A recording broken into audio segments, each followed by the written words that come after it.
After my death, my biased parents felt regret. From a young age, I was treated unfairly. My parents kept my younger brother close to them but left me behind in the countryside. When I finally managed to join them, they still disregarded me to cater to my brother's feelings. My brother claimed I was rude and falsely accused me of hiring someone to beat him up. My parents, without any principles, believed him. As a result, I was sent to a boarding school.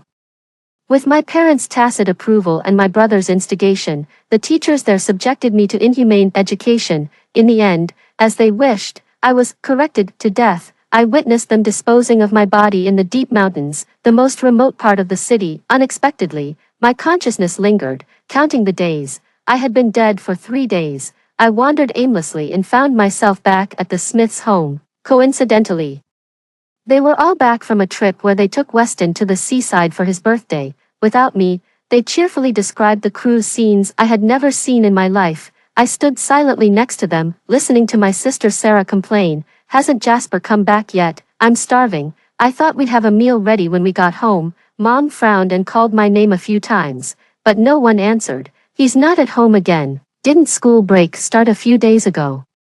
I don't know who he takes after. Everyone in our family has manners except for him, the useless country bumpkin. He's probably hanging out with those thugs again," Dad said nonchalantly from the sofa. "Maybe it's because he called Sarah to pick him up last time, and she didn't go, so now he's throwing a tantrum." Mom angrily rattled some souvenirs. "Haven't we been good enough to him? We brought him from the countryside. But what about him? Weston is so young and his own brother.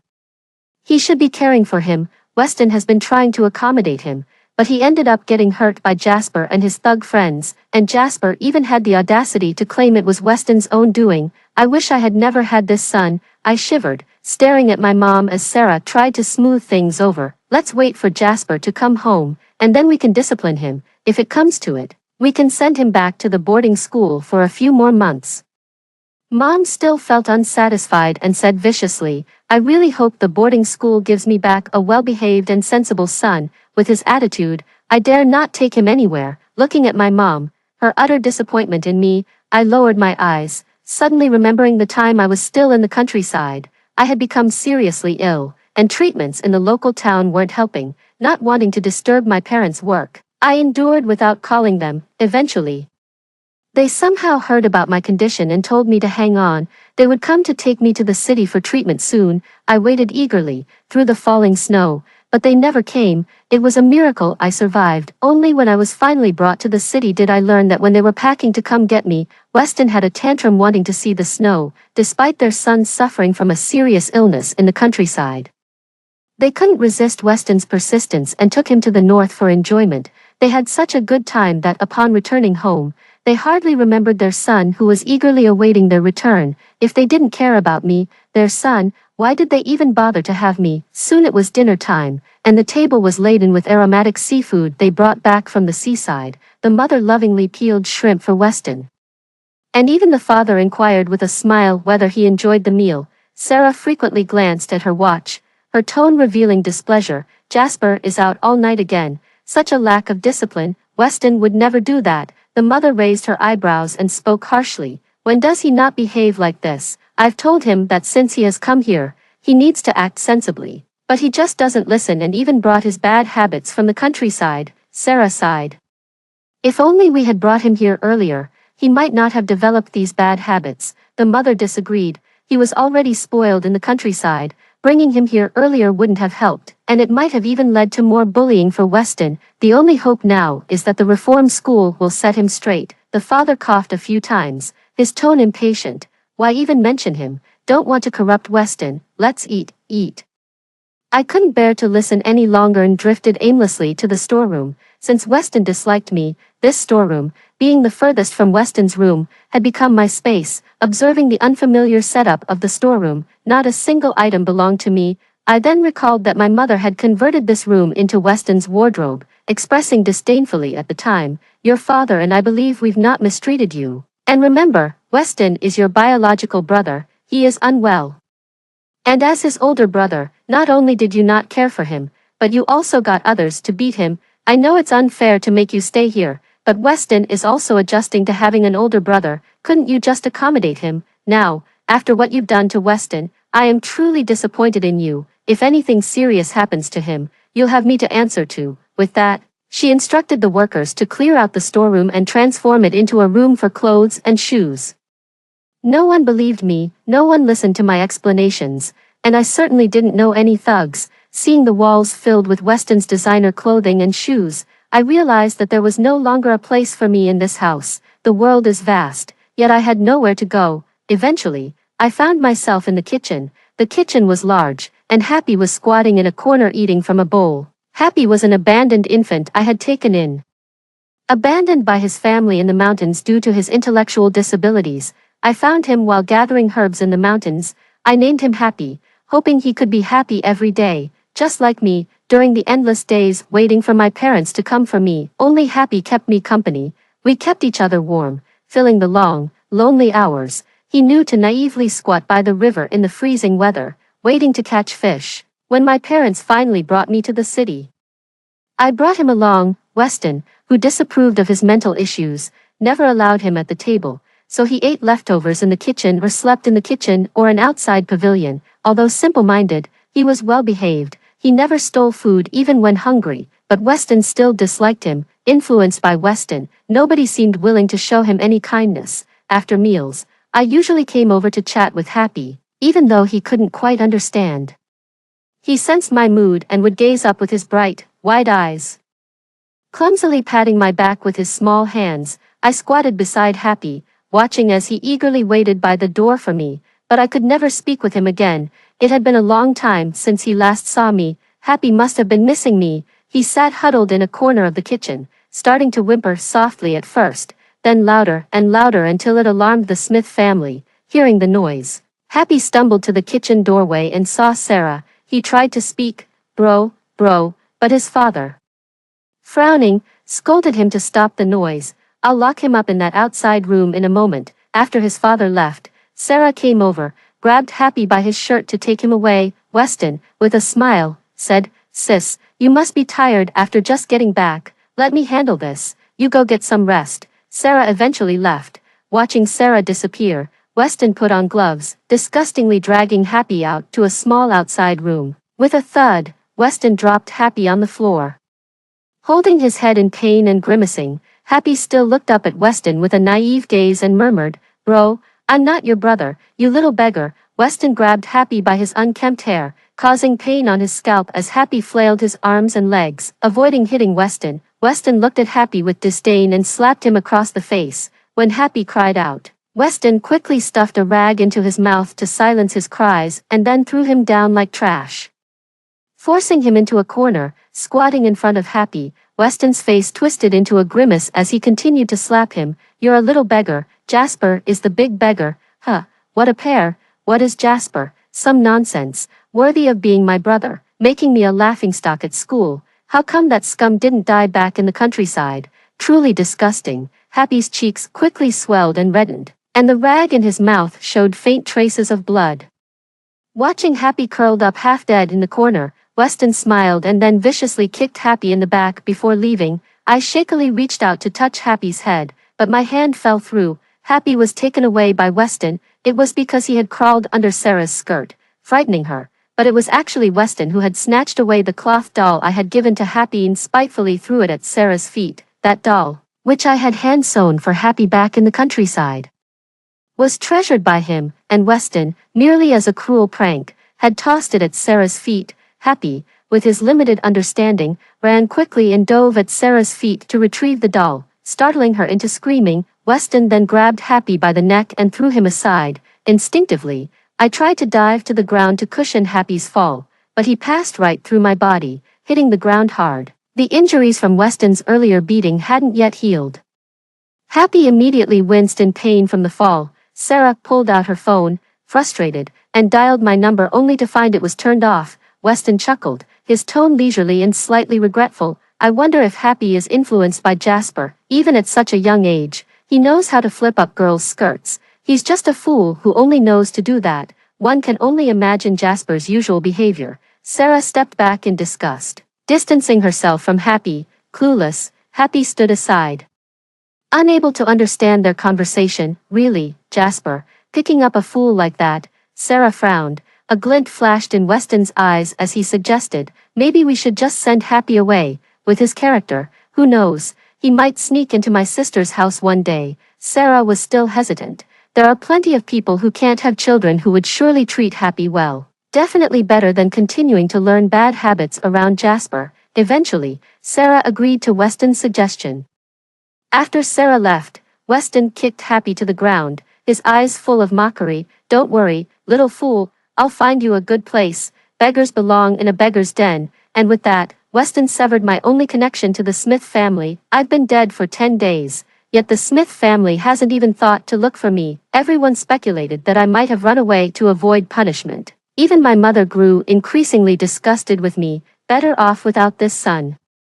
Having such a son is a disgrace to me. It wasn't until a video sent by the school's head of discipline arrived on my mother's phone that things changed. The video showed me on all fours, crawling on my knees in an utterly humiliating posture. The camera followed me for a few steps as I then turned to it with a sycophantic smile, sticking out my tongue and barking loudly like a dog. My family couldn't see how the clothes hung loose on my emaciated body.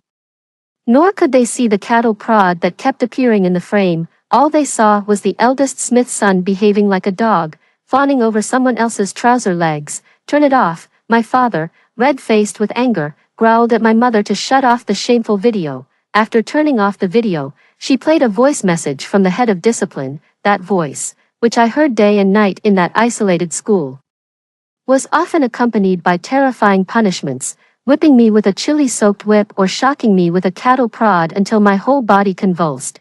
They would just laugh heartily, mocking me, the rich family's son, who was even less free than the dogs they kept. Mrs. Smith, Jasper's behavior is truly disappointing. To think he would stoop to such levels to avoid punishment is despicable. I suggest extending his schooling to better mold him into an obedient and sensible child. Furious, my father smashed a fruit bowl to the ground. He disgusts me. What sins did I commit to deserve a son with no sense of shame? Listening to the voice message on my mother's phone, my thoughts drifted back to those dark days. Everyone there could control my fate. I was like a dog they kept, to toy with and abuse at their whim, all because the Smith family never cared about me, until the day I fought back, and their response was to break my limbs, shatter my spine, and finally kick me against the wall. All I saw was a blur of red before maybe my head hit something. I was dazed, thinking to myself, when they realized they had caused a death, they all ran off. Trembling, I managed to pull out my phone and call Sarah. I'll come get you right away. Though her voice was dismissive, I took it seriously and waited hopefully for her to rescue me. Eventually, my blood ran dry, and just like on that snowy day, she lied to me just like my parents did. After watching that shameful video, my mother frantically tried to call me, but to no avail. My father, furious, nearly smashed his phone and ordered Sarah and my mother not to let me in when I returned. From now on, I have no son. Since he takes our kindness for granted, let's send him back to the countryside to ruin his life on his own, my mother said impatiently. Later, get someone to throw away all his junk. I feel dirty even looking at it. I stood in front of her, sadly watching them. Why did they feel so justified in sending me to such a place, thinking it was for my good? Couldn't they see the scars on my body and my emaciated frame with visible bones? In their eyes, was there only Weston? Suddenly, my father's phone rang. Seeing it was a call from the police station, his expression changed unpredictably. With evident annoyance, Mom spoke. It must be Jasper causing trouble again. Now he comes to us for help. Nothing like obedient Weston. Dad snorted coldly and picked up the phone. Hello, are you Jasper's family? We are from. Interrupting impatiently, Dad retorted, no, you've got the wrong number. I don't have a disgraceful son named Jasper. Since he's gotten himself into trouble, let him reflect and reform. Stop calling us. I've disowned him. And please tell him not to bother coming back to the Smith household after he's out. Let him return to his countryside life and remain a nobody forever. Remember, he should not try to impose on us. The Smith family has already done more than enough for him. Before Dad could hang up, the person on the other line hurriedly said a few words. We're from the police. A few days ago, we received a report about a male body found on the mountain. It has been identified as Jasper. Instantly, Dad's phone dropped to the floor, and the living room fell into utter silence. This time, Sarah was driving. Mom and Dad sat in the back, their faces devoid of any sorrow. Mom even furrowed her brows, while Dad rolled down the window and blew out a ring of smoke. At the police station, a staff member led them to the morgue, his face showing sympathy. Please be prepared, the deceased has various injuries. Far from being sad, Mom scoffed. Jasper must have gone to great lengths to bribe you. Setting up this whole scene, since it's so convincingly done, let's go and see it, Dad agreed. He's probably hiding around the corner wanting to see us regret, but we won't satisfy him. Besides, he was capable enough. How could he be dead? They seemed convinced that this was just a cruel prank. Jasper has really gone too far with this joke. Even Sarah nodded in disapproval. The staff member, speechless, led them to the morgue. Dad stepped into the morgue first, facing the covered body, and swiftly pulled back the sheet. All right, Jasper, quit pretending. As the sheet fell to the floor, his voice abruptly stopped. Mom followed, glanced at my body, screamed, and fainted. The forensic team immediately attended to her. Dad remained frozen, staring at my body in shock and disbelief. Sarah covered her mouth to stifle her cries, struggling to control her emotions. Seeing this, I felt a profound sense of relief. As you wished, I won't be burdening the Smith family anymore. Why aren't you happy now? Meanwhile, the police continued. According to the forensic analysis, the deceased had broken limbs, a shattered spine from being struck with an iron object, and clear signs of a blow to the back of his head. The cause of death was excessive blood loss. Additionally, the deceased weighed under 54 kilograms, bore evident signs of torture including electric shocks and beating with rods, and had not eaten for a long time, suggesting he might have been abused. On the day of the incident, the deceased had contacted someone named Sarah. What did you do on the day of the incident? Why did you ignore his calls for help? Did they know? The Smith family remained silent. What were they doing that day? Naturally, they were at the beach with their beloved son Weston, collecting seashells or taking photos to celebrate his 18th birthday. The medical examiner shook his head, his expression a mix of sorrow and anger. The injuries on the body were not fatal.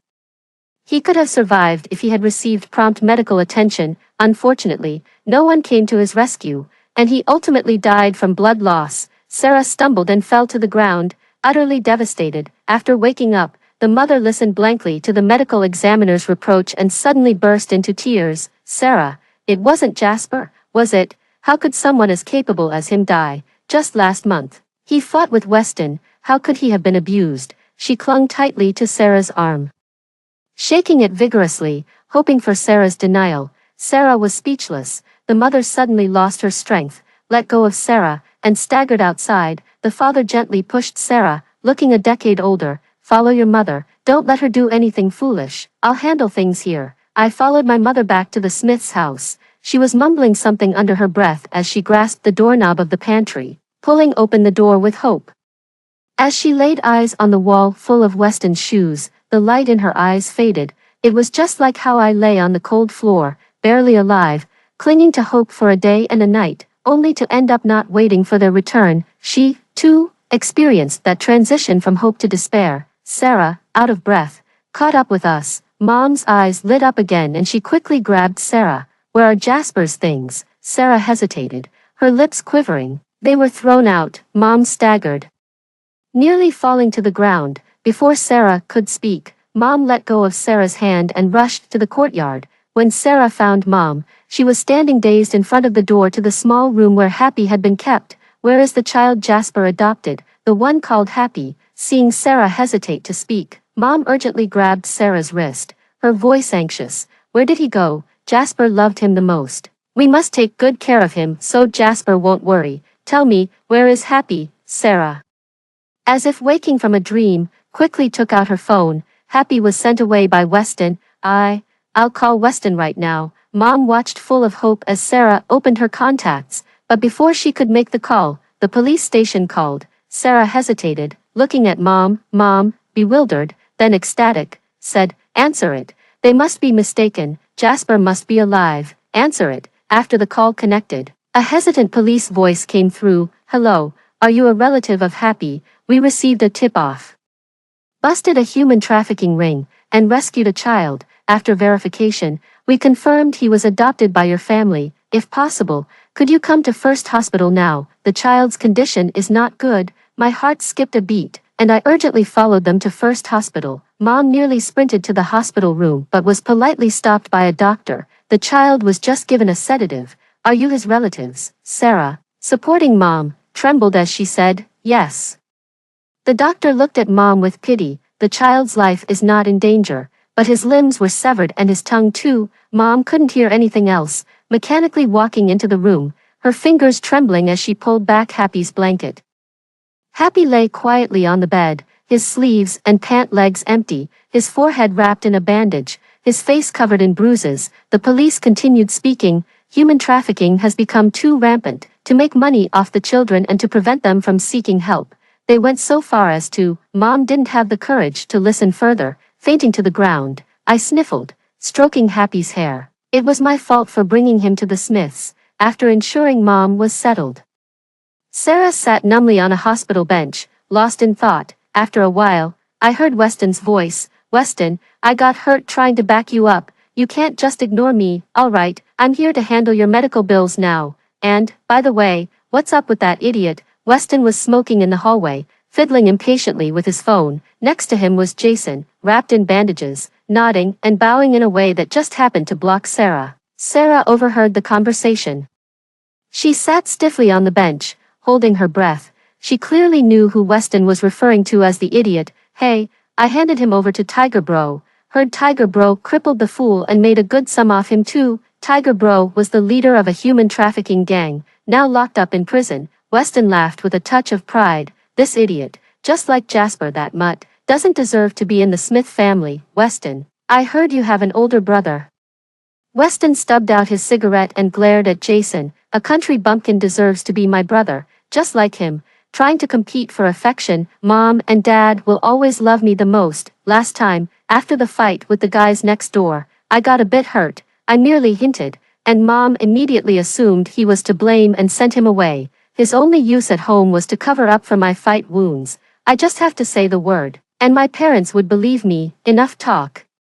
Call the guys over for dinner at my place. Remember to dress like students. Don't blow our cover. Weston is really good to us. After Weston left, Sarah still sat on the bench, the veins on the back of her hand bulging, a testament to her having listened intently to every word between Weston and Jason. When Sarah brought her mother home, her father hadn't returned from the police station yet. Shortly after, Weston arrived with a group of boys dressed in school uniforms. Among them was Jason, whom Sarah had seen at the hospital. Sarah's hand trembled while holding a cup. Mom, I brought classmates over for dinner. It seemed her mother didn't hear, staring blankly at the coffee table, clutching a battered old cell phone tightly in her hand. That was my phone, no longer working. As both her mother and Sarah remained silent, Weston frowned, feigning annoyance. What's the matter? Is it Jasper causing trouble again? I knew it. He's so much older than me and always upsets our parents, making our home chaotic. Weston's companions chimed in. Yeah, last time he even beat Weston so badly.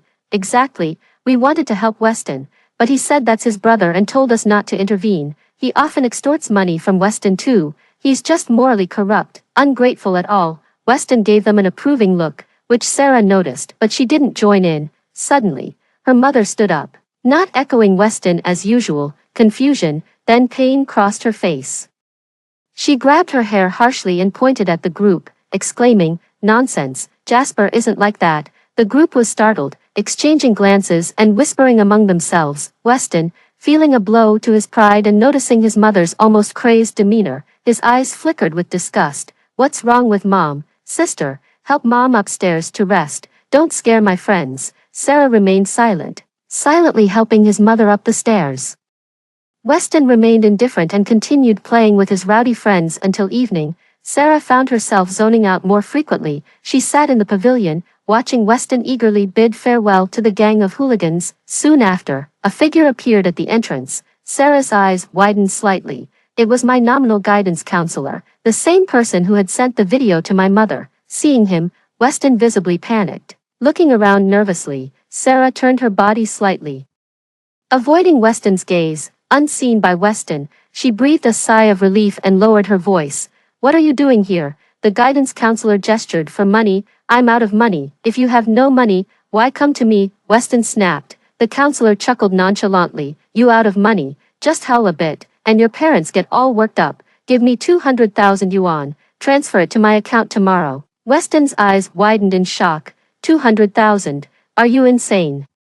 Where am I supposed to find that much money? No money. I have our chat records on my phone, including how you instructed me to mistreat Jasper. I've saved it all. Oh, and the videos of our meetings too. If you don't pay up, I'll make all this public. I'll tell your parents that actually, Jasper doesn't have a psychological disorder. It's you who are sick, and Jasper was framed, tortured on your orders, treated like a dog. Weston quickly covered his mouth, fiercely determined. Stop talking.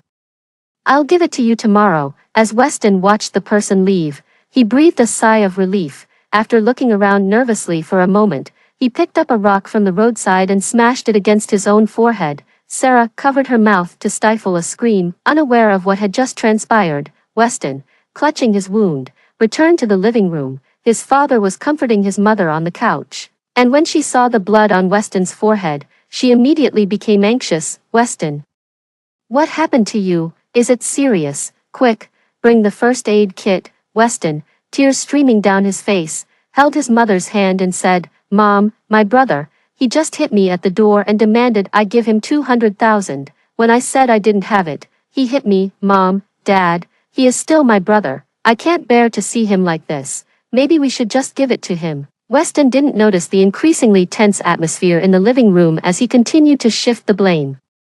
It wasn't until he noticed the silence that he looked up, only to meet his mother's incredulous gaze. Mom, Dad, what's wrong? His father's voice was cold. Don't you know, Jasper has been dead for days. I was the one who collected his body. How could a person who has been dead for over 10 days hit you? Upon hearing this, Weston turned pale. When Sarah entered, Weston looked at her as if she was his savior. Sis, I'm not lying. It was Jasper who hit me.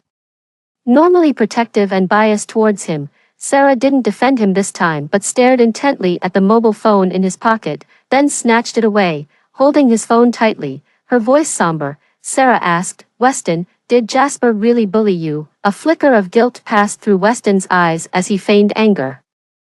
Sis, what are you implying? You raised me yourself, and you actually don't believe me. Sarah tapped on his phone a few times, scrolled to the gallery, and then threw the phone in front of their parents, her face contorted in anguish. Weston, why would you do this to Jasper? He was your own brother. From Weston's phone came the disgusting voice of a disciplinary officer. It seems the electric shock wasn't strong enough.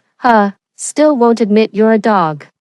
The terrifying sound of electric current emanated from Weston's phone. I sat in the chair, immobilized, unable to move, forced to endure electric shocks, my face contorted in agony. Pretty tough bones, the voice said after the shocks ended, followed by the thud of a stick hitting my back. You won't be having dinner tonight either. My hands, skin and bones, still clutched the armrests. My lips bloodied from biting them, yet I remained silent.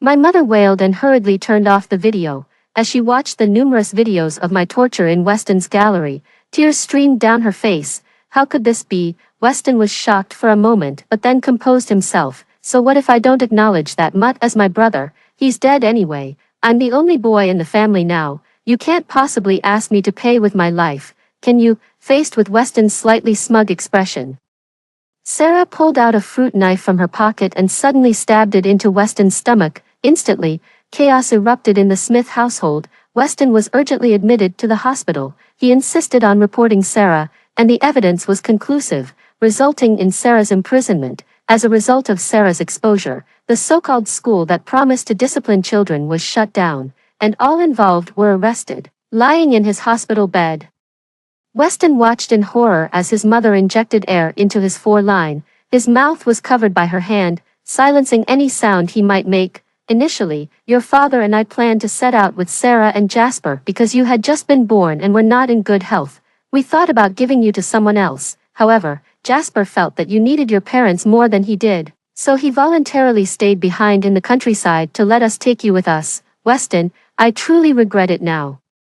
I should have taken Jasper instead of you. Just sleep, and your parents will take care of you for the rest of your life. From then on, Weston was paralyzed from the neck down, condemned to lie in his hospital bed forever. After crippling Weston, his mother's mental state deteriorated, and she spent her days in a daze. Perhaps unable to cope with the truth, she committed suicide by slitting her wrists. I stood by her bed, watching her face filled with remorse. Jasper, I was wrong. I shouldn't have doubted you. A person who willingly stayed behind in the countryside for his brother's sake surely loved his brother. I was truly wrong. Forgive me. She crawled towards me, her body still bleeding, attempting to grasp my hand. I stepped back and looked down at her. Mother, your parenting was a failure. I am glad I did not grow up by your side and end up like Weston. As for forgiveness, Mother, a broken mirror cannot be made whole again, and moreover, I died because of your indifference. If there is another life, I will not be your child again. I won't let you die. I pressed her forehead gently and stepped back. You need to live a life filled with guilt and regret. I sat on the hospital window sill, watching as my mother suddenly woke up. She disconnected her 4-line, anxiously got out of bed, and cried out my name with tears covering her face. No matter how much my father tried to console her, she just clung tightly to his arm. I saw Jasper. He wouldn't forgive me. My father aged rapidly, his hair turning white in a short time. He didn't speak, only staring blankly out the window. Jasper, side story, my name is Sarah, and since I was released from prison, the Smith family has been drastically changed. For some unknown reason, my mother strangled the paralyzed Weston to death with her own hands. My father didn't call the police. He just quickly buried Weston, due to my father's neglect. The company was looted by the senior executives and was forced into bankruptcy. My father fell into alcoholism. When drunk, he would shout Jasper's name into the air, tearfully begging for his forgiveness. My mother's mental health deteriorated, and she often ran out of the house claiming she was going to bring Jasper back. One day after work, my father frantically told me that my mother was missing. This had become a usual occurrence, so I went to the square to look for her. When I found her, she was tightly embracing a child. Upon seeing the child's face clearly, I was taken aback. The child bore a striking resemblance to Jasper as a child. No wonder my mother mistook him. Just as I was about to pull my mother away, a well-dressed woman hurried over, pushed my mother aside, and took the child into her arms. Don't be scared, Jasper. Mommy is here. Who is this person? She just came over and took my child, exclaimed the woman. Where is her family? Can't they take care of her properly and let her wander around? She continued. I helped my mother up and apologized profusely. I'm very sorry. Ever since my brother died, my mother hasn't been mentally well. The lady did not pursue the matter further, but she lectured me before taking the child and leaving. As I tried to lead my mother back, she seemed lost, fixating on the child named Jasper, resting his head on the woman's shoulder, slowly flashed us a mocking smile, eerily resembling the face of my twin brother Jasper. After hearing the story above, what are your thoughts? Feel free to share your opinions in the comments section. Looking forward to hearing from you. If you liked this story, don't forget to like it, share it, and subscribe to my channel. See you next time.